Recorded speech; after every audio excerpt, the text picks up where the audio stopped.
Selamat pagi, Shalom. Haleluya. Senang sekali bisa kembali melayani di GBI Tasikmalaya di hari ini. Semua sehat Bapak Ibu, amin. Hari ini kita akan membicarakan satu tema yang agak abstrak menurut saya. Karena ini bukan tentang berkat, ini bukan tentang kesembuhan. Kalau kesembuhan kan nggak abstrak ya. Orang sakit sama sembuh bisa bedain kan. Saya sembuh, ada. Saya sakit, ada. Tetapi kita punya tema hari ini adalah berdoa untuk mendatangkan api Tuhan. Dan ketika saya dengar tema ini, api Tuhan. Kadang kita gak pernah lihat api Tuhan itu kan. Sampai hari ini jadi orang Kristen udah berapa tahun. Belum pernah kayaknya Pak saya lihat api Tuhan. Nah tetapi tema yang abstrak ini menarik kenapa? Karena ketika ini terjadi, walaupun ini tidak terlihat secara mata jasmani, tetapi akan dirasakan secara spiritual. Katakan amin. Makanya saya percaya ketika kita membahas tema ini adalah satu tema yang menarik sebab ketika benar-benar api Tuhan itu turun, ketika api Tuhan itu datang, maka akan ada perubahan yang besar di dalam hidup kita. Mungkin kita nggak lihat apinya, mungkin kita nggak lihat secara mata jasmani kita mana ya apinya. Dulu di Soe memang pernah benar ada gereja terbakar sama api Roh Kudus, terlihat sama mata jasmani. Tapi yang seperti itu jarang terjadi. Tetapi saya percaya kalau Tuhan mau lakukan itu di Tasik juga bisa, amin. Tetapi walaupun itu nggak terjadi, saya percaya api Tuhan itu bisa turun buat hidup setiap kita. Katakan amin. Nah makanya saya mau bahas hari ini tentang Elia yang mendatangkan api Tuhan. Dan mungkin kita pernah baca cerita ini dari satu raja-raja, tetapi kita mau bahas secara lebih dalam. Kenapa bisa ada peristiwa itu? Kenapa sampai ada harus peristiwa Elia mendatangkan api untuk membuktikan Tuhan itu adalah Tuhan yang benar. Nah kita mau lihat dulu kondisi pada saat itu kerajaan di sana. Nah kondisi Israel pada saat itu adalah kondisi yang kurang baik. Sebab Ahab, raja yang baru itu adalah raja yang sebenarnya cukup baik secara dunia. Kenapa? Karena Ahab bin Omri, waktu dia memerintah kerajaan Israel itu, Israel Utara ya, cukup sukses lah. Jadi sebenarnya secara ekonomi bagus, panen lancar. Tetapi yang jadi masalah adalah dia punya istri, Isabel, dan istrinya itu penyembah berhala. Nah ini masalahnya di sini. Dan istrinya itu mempengaruhi Ahab sehingga Ahab itu jadi menyembah berhala juga. Di Raja-Raja 16 ayat 30 dikatakan Ahab bin Omri melakukan apa yang jahat di mata Tuhan lebih daripada semua orang yang mendahuluinya. Wah lebih jahat dari raja-raja sebelumnya. Lalu dia membuat mezbah untuk Baal di kuil Baal yang didirikannya di Samaria. So ini masalah, kenapa? Karena bangsa Israel melihat keberhasilan negara mereka pada saat itu karena Baal. Sebab mereka dirikan kuil Baal, lalu panennya berhasil, lalu ekonominya bagus. Jadi mereka merasa dipelihara hidupnya bukan oleh Tuhan. Tapi oleh siapa? Oleh Baal. Nah ini kondisi secara rohani ini sesuatu hal yang sangat menyakiti hatinya Tuhan. Sebab mereka adalah bangsa pilihan Allah. Tetapi tidak menyembah kepada Allah. Dan yang lebih parah lagi, nabi-nabi Tuhan di zaman Ahab itu dibunuh oleh perintah bukan perintahnya Ahab. Perintah siapa? Perintah istrinya Ahab. Dan yang jadi masalah satu, kenapa Ahab gak bisa stop istrinya bunuh-bunuhin nabi-nabinya Tuhan? Karena Ahab takut istri. Wah ini bahaya juga nih. Ahab takut istrinya. Dia nggak berani ngomong, jangan bunuh. Kamu mau nyembah berhala ya udah jangan bunuh nabi Tuhan dong. Nggak berani dia. Ya udah bunuh aja deh. Ratusan nabi Tuhan dibantai, dibunuh oleh Isabel. Dan ini merupakan satu kesengsaraan buat bangsa itu. Nah oleh karena itu makanya raja dihukum berserta bangsa itu. Kenapa mereka harus dihukum dan apa hukumannya? Saudara, hukumannya jelas. Di dalam 1 Raja-Raja 17 ayat 1 dikatakan gini. Berkatalah Elia orang Tisbe dari Tisbe Gilead kepada Ahab. Demi Tuhan yang hidup, Allah Israel yang kulayani, sesungguhnya tidak akan ada embun atau hujan pada tahun-tahun ini, kecuali kalau ku katakan. Amin. Itu hukuman mereka. Kenapa harus kekeringan? Karena mereka nyembah dewa yang dirasa bisa mendatangkan hujan. Dan Allah mau berperkara di situ. Mau kasih tahu, yang bisa datengin hujan, yang bisa stop hujan, bukan Baal, tapi Tuhan. Amin. Nah ini tapi hukuman yang menurut saya jadi kena batunya seluruh bangsa itu. Sebab kekeringan melanda, bahkan Elia gak bisa punya makan, dia harus dikasih makan sama gagak, dia harus tunggu di rumah janda yang miskin, dia harus minta makan sama janda yang miskin. Karena kekeringan itu membuat satu bangsa itu kelaparan. Dan di sana ada 3 golongan manusia saat di Israel itu. Dan menurut saya ini mungkin ada di saat kita hari ini. 3 golongan manusia yang ada di zaman Ahab adalah tidak percaya Tuhan. Orang Israel benar-benar percaya kepada Baal, menyembah kepada Baal, menyembah mungkin gak percaya Tuhan sama sekali. Mungkin kalau di hari ini bukan Baal yang kita sembah, tapi kita gak percaya Tuhan-Tuhanan. Mungkin kita lebih percaya kekuatan diri kita sendiri. Atau bahkan hari-hari ini ada orang yang percaya semesta. Kalau kita bicara nanti semesta menyediakan. Ini pengajaran yang sesat. Sebab semesta itu bukan Allah. Tapi semesta itu ciptaan Allah. Amin. Ini harus jelas. Dulu saya sebelum bertobat saya sempat salah. Saya baca buku The Secret. Katanya kalau kita minta apa aja, semesta, universe itu akan berikan. Saya bertobat, saya tahu buku The Secret itu sesat. Sampai hari ini bukunya masih ada di rak buku saya, nggak dibuang. Karena itu buat nunjukin perjalanan dulu saya. Cari kebenaran, ternyata yang benar itu Alkitab. Kadang kita cari-cari di luar. Orang gak percaya Tuhan sama sekali. Nah, tetapi yang bahaya di Israel pada saat itu adalah ada yang percaya tapi menduakan Tuhan. Nah ini yang banyak. Makanya Elia tuh waktu itu marah banget. Kenapa? Karena mereka masih nyembah Tuhan, masih kasih persembahan kepada Tuhan. Tetapi mereka juga kasih persembahan kepada Baal. Nah di zaman sekarang menurut saya yang banyak 2 ini nih. Kalau satu kan benar-benar orang udah dablek banget ya. Ateis tuh. Gimana sih cara orang jadi ateis? Coba, orang bisa ateis gimana? Mikir apa? Sampai gak ada Tuhan tuh mikir gimana sih? Terus dia lihat matahari gitu ada sendirinya, bumi ada aja di gitu. Orang mau jadi ateis tuh butuh usaha yang sangat keras. Untuk mengeliminasi perasaan manusianya bahwa di dunia ini ada Tuhan. Sebab manusia perlu Tuhan di hidupnya. Tetapi kalau yang kedua, nah ini yang kompromi ini yang udah bahaya. Dia ke Tuhan iya, dukun iya. Wah parah nih. Tuhan iya, adat istiadat dipercaya dipegang teguh. Dan kadang adat istiadat itu ada hal-hal bau-baunya berhala juga. Gak mau dilepasin. Ini yang bahaya. Datang ke gereja iya, pegang jimat iya. Datang gereja iya, warisan leluhur yang katanya ada kekuatannya gak mau dilepasin. Masih dikantongin, masih taruh di dompet. Bahaya. Dan ini adalah golongan-golongan terbanyak di saat itu.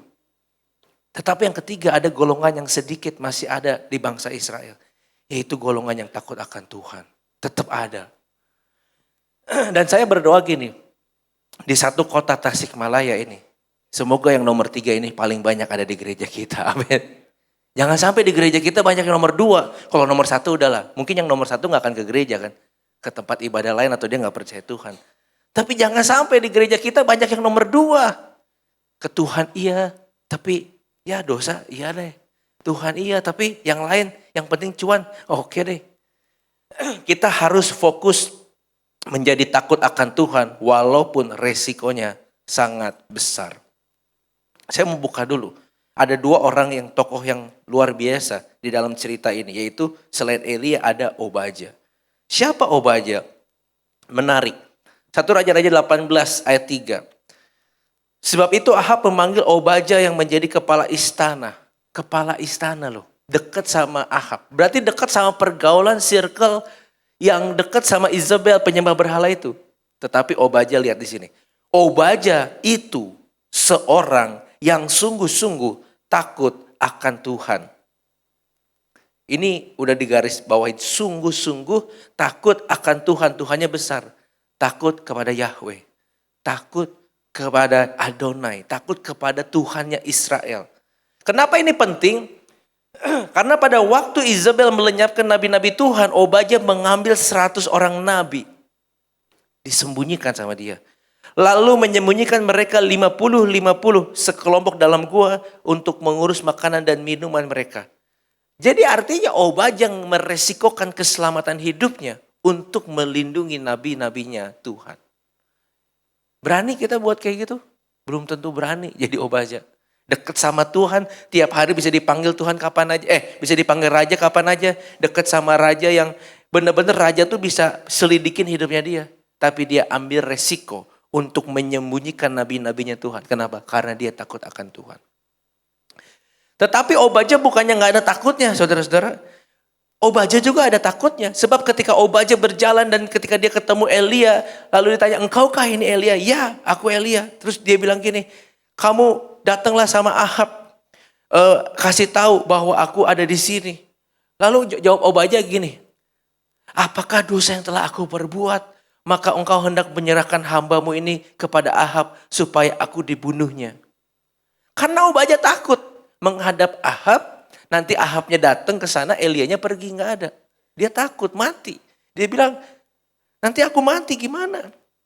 Tapi Elia bilang gini, "Tenang, demi nama Tuhan yang hidup, aku akan ada di sini, dan ketika Ahab datang, aku akan ada." Jadi sebenarnya untuk jadi hidup benar, kita tetap akan penuh ketakutan. Amin. Apalagi di kota ini. Kota yang mungkin gak setoleran kota-kota yang lain. Tetapi ini kenyataan. Tapi kalau kita mau hidup benar, kita perlu hikmat dan perlu keberanian untuk tetap melakukan yang benar di hadapan Tuhan. Elia taat pada firman Tuhan untuk apa? Untuk berani menghadap Ahab. Setelah nabi-nabi dibantai, Elia menghadap Ahab untuk menyatakan apa? Bahwa Ahab salah, Ahab berdosa, dan bangsa ini harus bertobat, kembali menyembah Allah. So itu bukan sesuatu yang mudah, bukan sesuatu yang gampang, tetapi itu sesuatu yang butuh keberanian. Saya tulis di sana, takut akan Tuhan bukan berarti tidak punya rasa takut. Kita takut sih. Tetapi kita memilih taat kepada Tuhan di tengah rasa takut itu. Kalau kita takut menginjil terus kita diam, kita gak takut Tuhan, kita takut manusia. Kalau nanti suatu hari kita gak berharap, tapi what if gereja gak boleh buka lagi di Tasik, apakah kita gak akan ibadah? Tapi kalau kita punya ketakutan akan Tuhan lebih daripada manusia, walaupun gerejanya tutup, kita ibadah di rumah, amin. Walaupun gerejanya gak ada, kita tetap ibadah. Kenapa? Karena kita lebih takut Tuhan daripada takut manusia. Dan itulah hidup orang yang takut akan Tuhan, katakan amin. So hari ini kita mau bahas tentang apinya Tuhan. Gimana caranya apinya Tuhan itu bisa turun di atas altar ketika Elia bilang turun api Tuhan. Dia turun membakar korban bakaran yang telah dikasih air dengan banyak dan itu gak masuk akal. Sebab nabi-nabi Baal ratusan orang berdoa gak ada apa-apa. Tetapi Elia sekali berdoa api Tuhan turun. Dan kita mau bahas ini. Bagaimana caranya api Tuhan itu bisa turun. Yang pertama kita bahas altar. Adalah altar yang harus dipulihkan. 1 Raja-Raja 18 ayatnya yang ke-30 dikatakan demikian. Kata Elia kepada seluruh rakyat itu, datanglah dekat kepadaku. Maka mendekatlah seluruh rakyat itu kepadanya. Lalu ia memperbaiki mezbah Tuhan yang telah diruntuhkan. So di sana ada mezbah Tuhan yang udah diruntuhkan karena diruntuhkan untuk penyembahan kepada berhala. Dan mezbah altar itu dibangun lagi oleh Elia. Sebelum Elia meminta Tuhan menurunkan apinya. Karena untuk menaruh kurban persembahan, mezbahnya harus dibangun dulu. Dan ini yang sering kita lupa. Kadang kita minta api Tuhan, Pentakosta dan seterusnya. Tetapi kita gak bangun altar itu. Kita gak bangun mezbah itu. Dan ketika Elia membangun mezbah itu, dia sungguh-sungguh membangunnya. Sekarang Pak, kita kan gak perlu mezbah lagi. Betul. Kita sekarang gak perlu ada kayak suatu tugu gitu untuk kita bangun. Saya rumahnya kecil Pak, gak punya ruang doa. It's okay. Di rumah saya gak bisa Pak bangun altar, ada meja, ada patung Yesus, ada salib, terus saya berlutut di sana. Kalau bisa punya, it's a good thing. Ada tempat untuk berdoa. Tapi kalau rumahnya mungkin tidak memadai, ya gak apa-apa, gak perlu ada itunya. Tetapi yang kita perlukan untuk membangun altar adalah apa? Jam doa pribadi kita. Itu harus dipulihkan. Katakan amin. Kemarin saya khotbah di remaja. Saya tanya, siapa yang doa sehari 3 kali? Semua gak ada yang ngangkat. Terus saya bilang, kalian gak doa makan? Doa makan kan sehari 3 kali ya. Oh doa makan, mereka ketawa. Doa bangun tidur. Oh doa misalkan, doa tutup tidur. Doa 5 kali dong. Hebat kok doa 5 kali. Tapi saya bilang bukan doa yang itu. Sebab apa? Doa yang mana sih yang harus kita bangun adalah doa yang intim bersama dengan Tuhan. Mezbah yang dibangun. Ingat gak dulu waktu kita COVID sering doa di rumah? Bener ya? Ada siaran mezbah keluarga, ada tuntunan bikin mezbah keluarga di rumah, dikirim-kirimin gitu ya. Doa di rumah, gak bisa ke gereja. Siaran dulu tuh saya ingat kalau YouTube streaming gitu ya, waktu zaman COVID yang live stream itu bisa ratusan orang waktu live stream. Sekarang kan orangnya jemaatnya udah di gereja nih, YouTube kita live streaming nih. Di hari live streamingnya, di jam live streamingnya, itu yang paling nonton 20 orang, 15 orang, 50 orang. Ya karena jemaatnya udah ada di gereja. Tetapi yang hilang ketika COVID-nya hilang adalah gini. Kadang doanya juga hilang. Dulu waktu COVID orang gak bisa kemana-mana, gak ada yang sibuk-sibuk banget. Papa mamahnya di rumah, ada mezbah keluarga. Beres COVID, anaknya main, papahnya sibuk, mamanya sibuk. Gak ada doa lagi di rumah. Nah ini yang mau kita pulihkan. Mari kita bangun kembali doa pribadi. Mari kita bangun kembali mezbah keluarga kita. Pulihkanlah persekutuan dengan Tuhan. Mulai dari rumah, gereja, pekerjaan, bahkan usaha. Kalau di sini ada yang punya toko, ada kan mezbah di toko Anda. Mungkin pegawai saya bukan orang Kristen Pak. Ya dengan keluargamu di toko. Kenapa? Karena kalau kita bangun mezbah di tempat itu ada Tuhan. Dan kalau ada Tuhan diberkati. Amin. Kita punya perusahaan atau kita kerja di perusahaan. Ada orang-orang Kristen kumpulin bikin persekutuan doa. Karena ini penting. Kadang orang pikir gak matters ya. Persekutuan doa cuma ngisi waktu. Waktu saudara kita doa Jumat kita isi waktu kosong deh. Enggak. Karena hidup kita itu penuh dengan peperangan rohani. Katakan amin. Kadang kita lupa doa-doa itu penting karena kita terus berperang dalam peperangan rohani. Dan seharusnya kita tekun berdoa melebihi siapapun. So api Tuhan gak akan turun kalau altarnya itu masih runtuh. Perbaiki altar, perbaiki mezbah itu. Agar apa? Agar ketika Tuhan mau turunkan api, Tuhan turunkan yang ada mezbahnya. Amin. Di keluarga kita, di usaha kita, di kantor kita, di pelayanan kita. Dulu kalau mau pelayanan tuh saya ingat ada doa pelayan. Ya itu udah haleluya ya. Sekarang tuh kayaknya makin orang tuh gak pentingin yang gitu-gitu. Doa pelayan gak datang, latihan telat, mau pelayanan tapi wah udah. Gimana kita menyiapkan hati mau pelayanan, doa gak mau, puasa enggak, latihan telat. Kita harus berubah, kita harus menyiapkan segala sesuatunya dengan doa. Katakan amin. Lalu agar ada api Tuhan turun, yang kedua adalah prioritaskan Tuhan. Hidup mencari dan mengutamakan kehendak Tuhan. Elia itu gak marah-marah loh. Elia ngomong keras. Dia bunuh orang, beneran dia bunuh orang loh. Dia bunuh ratusan Nabi Baal. Tapi dia bunuh, dia ngomong itu bukan karena kehendak dia. Dia disuruh sama Tuhan. Amin. Dia melakukan kehendak Tuhan. Dia gak bergerak karena emosi. Dia bergerak karena kebenaran.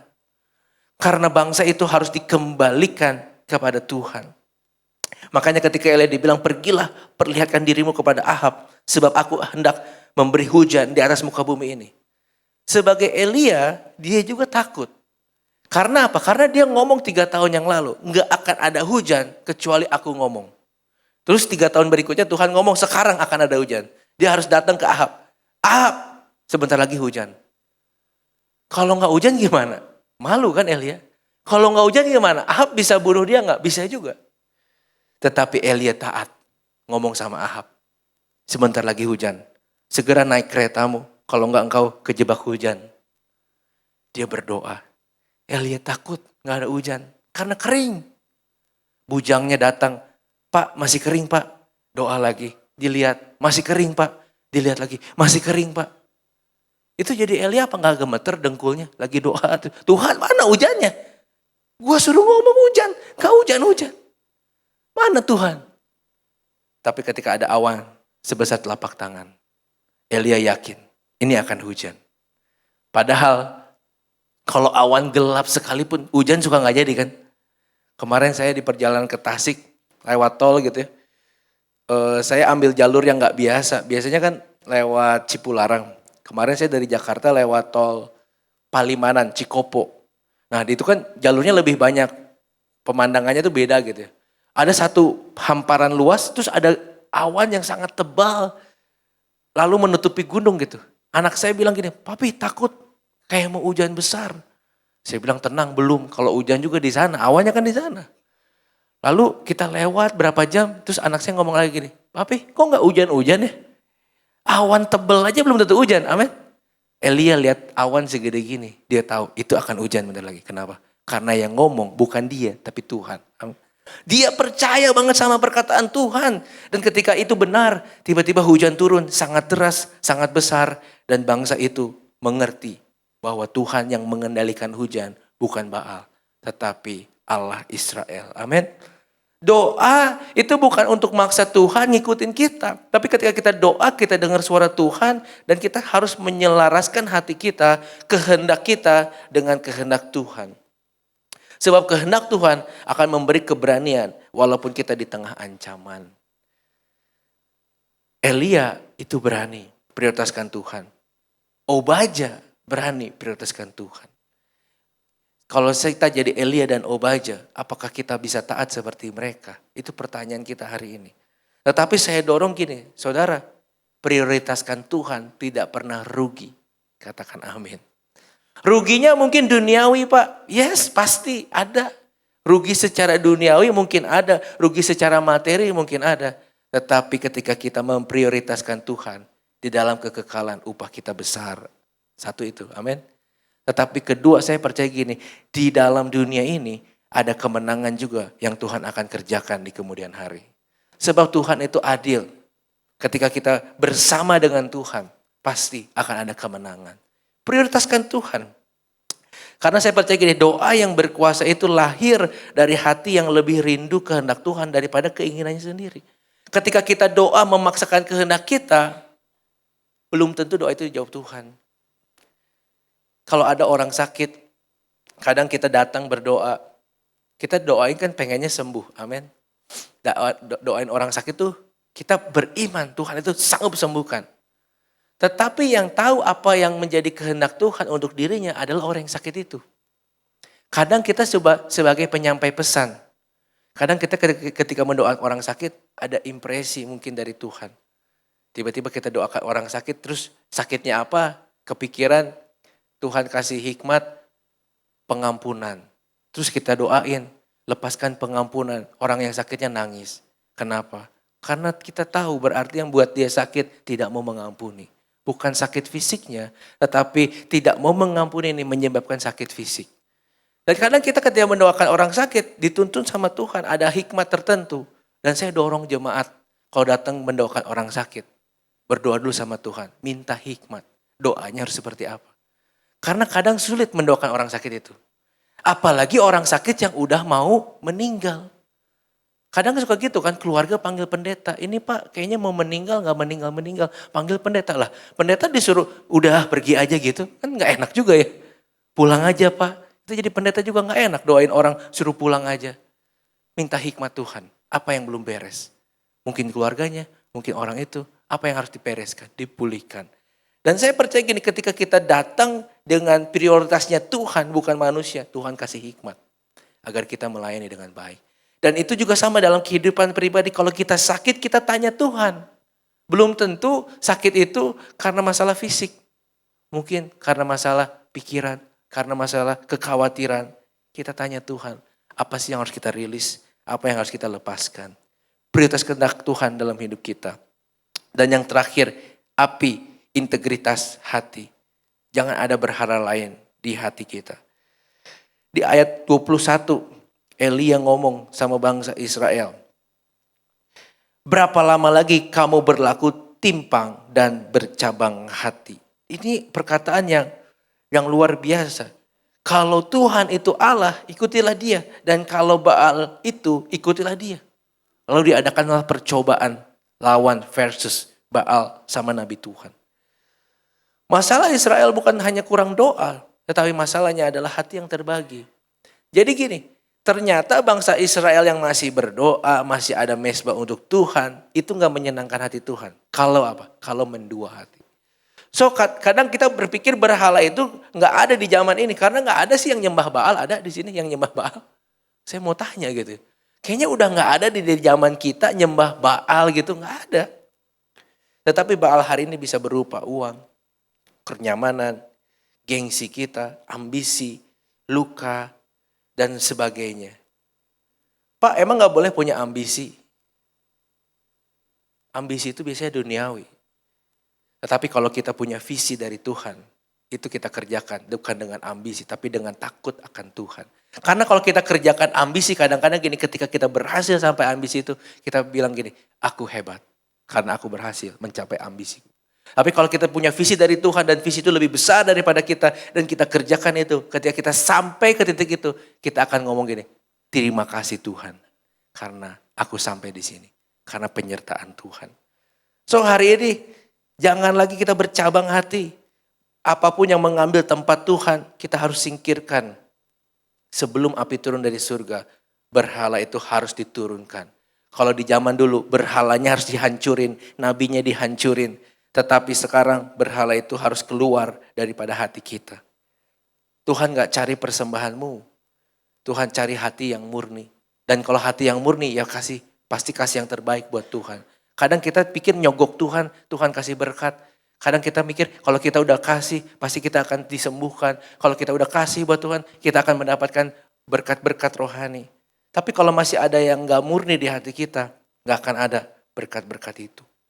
So hari ini pastikan hati kita isinya adalah Tuhan. Amin. Gimana sih Pak caranya? Sebenarnya mudah. Di mana hartamu berada, di situ hatimu berada. Mudah kan? Kalau kita habiskan segala sesuatu yang kita punya untuk sesuatu hal, hati kita gak ada di Tuhan, di hal itu. Ada orang kan koleksi, boleh gak sih koleksi Pak? Saya bilang koleksi gak ada salahnya. Tapi kalau semua uang kita masuk ke koleksi kita, hati kita di sana. Kalau koleksi kita kebakar, hancur hidup kita.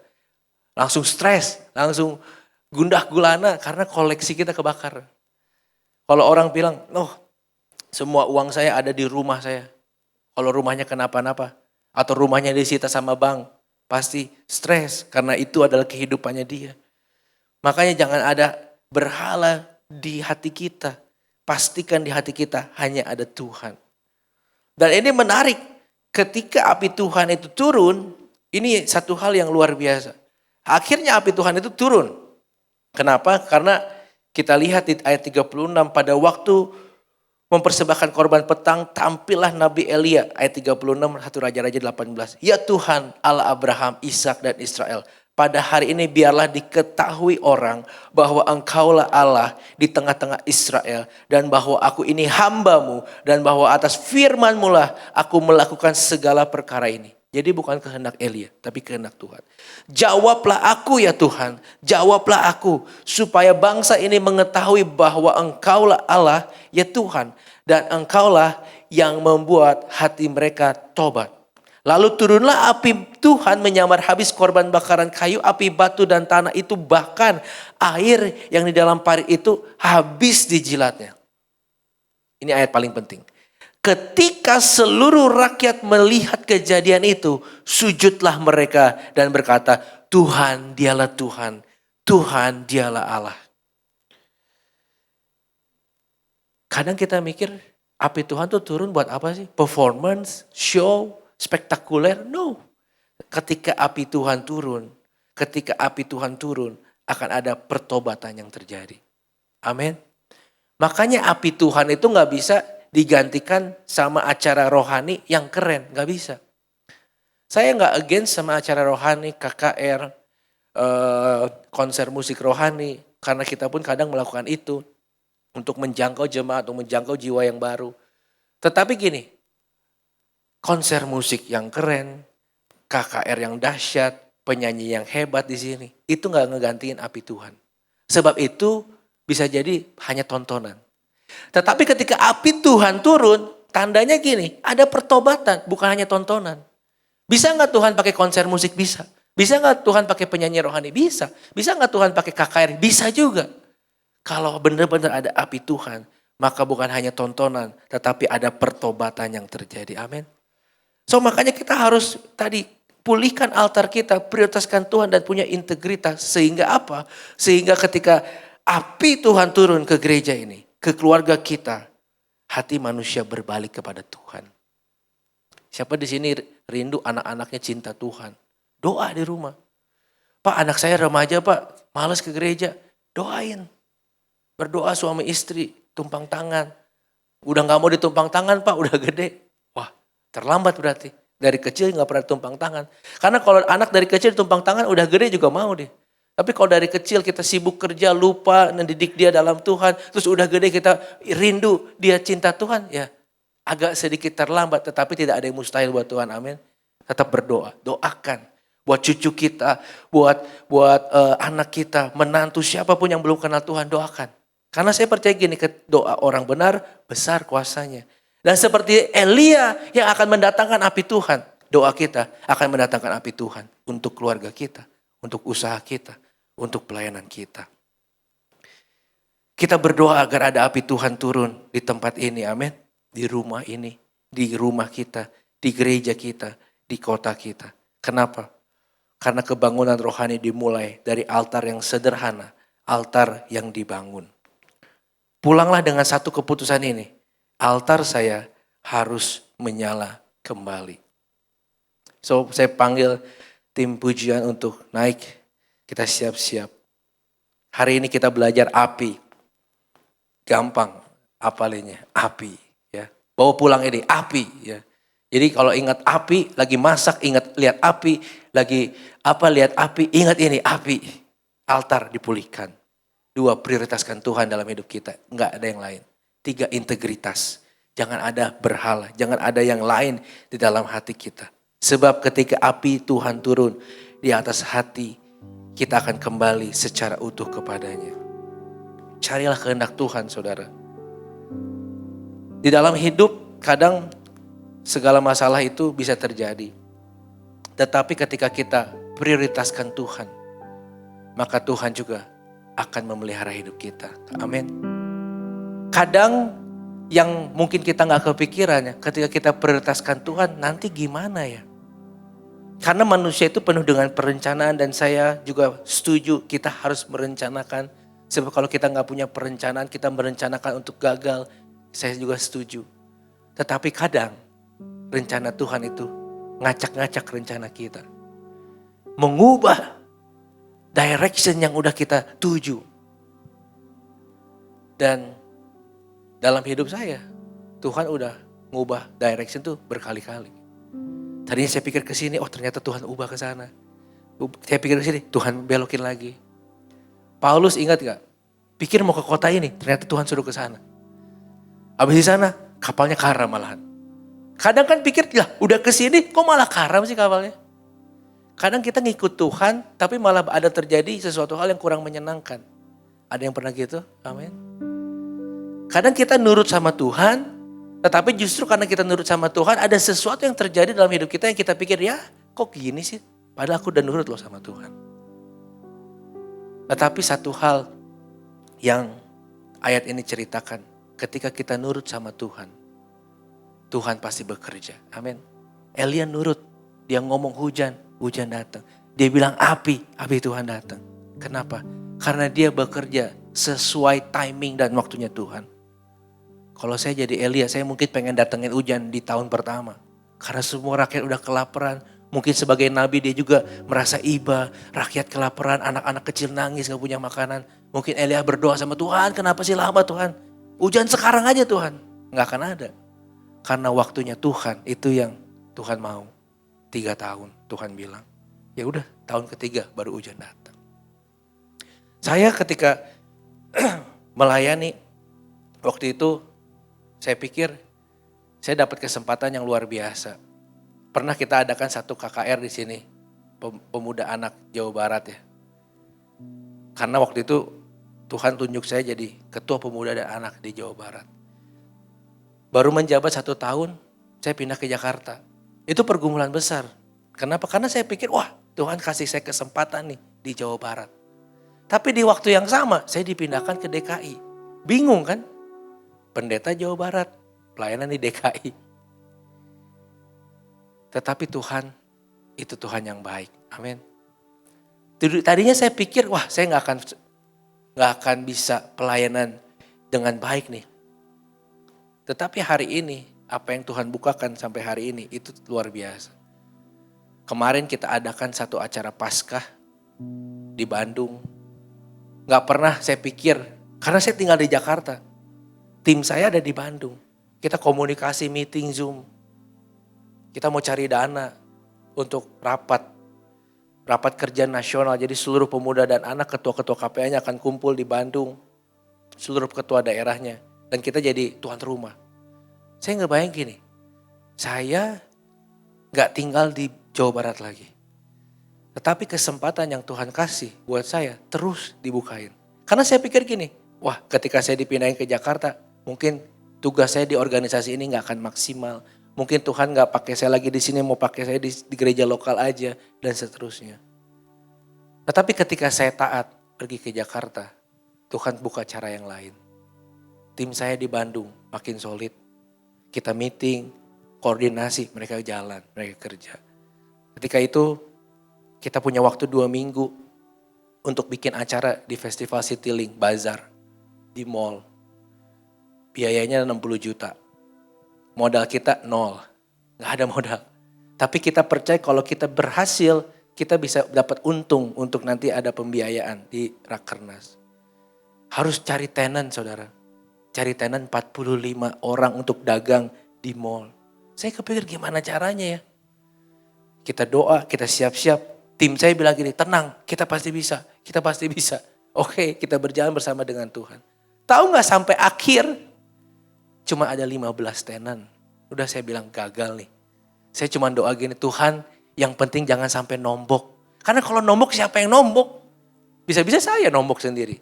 Tapi saya udah siap nombok karena yang tanda tangan sama mall itu saya. Penanggung jawab Christopher. Wah ini kalau ada nombok gak bisa nyalahin gereja, gak bisa nyalahin organisasi. Saya harus nombok nih. Akhirnya kita running. 2 hari sebelum itu masih cuma 15. Padahal kita udah bilang ke mall pengen ada 45. Puji Tuhan dengan hikmat Tuhan kita bilang ke mall 2 minggu sebelumnya. 1 minggu sebelumnya. Boleh gak kita turun? Cuma sewa 25. Boleh kata teman. Ya udah diturunin ke 25 dari 45. Tapi masih ada berapa? 15. Wah saya gak bisa tidur. Doa sama Tuhan gimana ya. Gak ada yang mau dagang di mall. Katanya lagi sepi, mallnya jelek segala macam. Udah kita doa. Sampai hari H. Tuhan tolong. Kenapa? Di hari H. Tiba-tiba saya datang. Terus saya tanya tim panitia. Gimana tenan kita berapa? Dia bilang gini. Penuh. Wah penuh. Kok bisa? Ada mujizat. Kemarin dia ambil 3, dia ambil 2, dia ambil. Akhirnya cuma sisa 2 yang kosong. Wah puji Tuhan. Dari 25 cuma 2 kosong. Saya udah lega. Acara berlangsung berjalan. Kita adakan. Wah acara buat datang masa datang kan. Hari Jumat waktu kita pameran. Bandung badai. Ini saya waduh Tuhan kenapa badainya sekarang sih? Badai benar-benar badai di Bandung. Pohon tumbang, jalanan macet, orang mau kemana-mana gak bisa, stuck di jalan. Saya punya saudara kejebak di Cimbuluit, mau turun ke Bandung gak bisa. Berhenti di sana 2 jam, di Kopo gak jalan, di Pasir Koja banjir. Jadi ini mall hari Jumat bayangin sepi. Puji Tuhan di gereja itu ada, di mall itu ada gereja. Bubar gereja ada orang. Jadi bubar gereja ada rame-rame dikit, terus sepi. Wah udah deh. Tenan marah-marah, wah gimana nih penyelenggara sepi. Kita juga sebagai penyelenggara ada beban moral. Mereka udah bayar ke kita gak bisa kasih traffic. Udah deh, Sabtu rame. Tahu gak saudara, Sabtu lebih sepi dari Jumat. Gak tahu kenapa. Padahal Sabtu gak hujan, kering. Kita malu gimana ya Tuhan. Tapi kita setia, udah deh kita kerjakan yang kita bisa. kerjakan yang terbaik. Tim saya nelfon terus. Saya nggak bisa nemenin mereka sampai akhir karena Sabtu sore harus pelayanan di Harapan Indah di Bekasi. Saya pulang Sabtu siang, tim saya nelfon sebelum saya khotbah. Gimana ya kok ini marah-marah tenan? Saya bilang, ya udah tenangin aja. Kita bilang, kita udah usaha yang terbaik. Kita udah bikin acara perlombaan biar orang datang. Kita udah usaha. Ya sama-sama lah. Mereka juga nggak ini, kita nggak rugi juga, sama-sama rugi aja. Saya bilang gitu. Hari Minggu, ini Tuhan berbicara. Minggu, saya nggak sempat datang kan. Saya pelayanan 2 kali di Jakarta Minggu. Minggu di Bandung, puji Tuhan, rame sampai malam. Tenan-tenan gimana? Nggak ada yang ngomel lagi. Puji Tuhan. Jadi acara berlangsung dengan baik. Karena apa? Karena Tuhan, saya bilang. Saya nggak ada di sana. Saya ngandelin tim saya. Saya ada pelayanan di tempat lain. Tapi Tuhan bekerja. Di akhir saya tanya bendahara. Ini kita kan mau cari dana ya. Ada untungnya nggak akhirnya acara ini? Puji Tuhan masih ada untungnya. Saya pikir udah mikir berani rugi. Tapi ketika Tuhan bekerja, kita taat, kita setia, melakukan sesuai dengan yang Tuhan kerjakan. Acara itu ada untungnya. Berapa untungnya? Lumayan lah, puluhan juta. Bukan buat saya loh, buat acara rapat kerja nasional. Saya kerja cari uang untuk pendanaan, agar bisa mendanai hospitality. Nanti hamba-hamba Tuhan yang datang. So saya bersyukur, semua tim bekerja dengan baik. Saya memantau dari jauh. Dan saya bersyukur dikasih sama Tuhan tim yang solid. Dan Tuhan bilang gini, kamu pikir kalau kamu di sana, kamu gak bisa efektif di sini? Bisa. Yang penting apa? Kita mau. Amin. Saya memang harus capek bolak-balik, Bandung, Jakarta. Tapi saya percaya gini, kalau Tuhan mau pakai kita, jangan batasi Tuhan dengan pemikiran kita. Karena dulu saya pikir gini, kalau Tuhan mau pakai saya di sini, jangan utus saya ke sana dong, di sini aja. Tapi saya tetap nurut, ya udah Tuhan utus kemana, saya berjalan bersama dengan Tuhan. Dan ketika kita nurut sama Tuhan, ini yang saya alami, Tuhan bekerja. Amin. Jangan takut prioritaskan Tuhan. Kalau Tuhan bicara apa hari ini sama saudara, percayalah Tuhan sedang mau bekerja, melakukan sesuatu yang ajaib yang saudara gak pernah pikirkan. Amin. Amin. Siapa diberkati hari ini? Haleluya. Kasih tepuk tangan buat Tuhan. Mari kita nyanyi lagu yang terakhir tadi.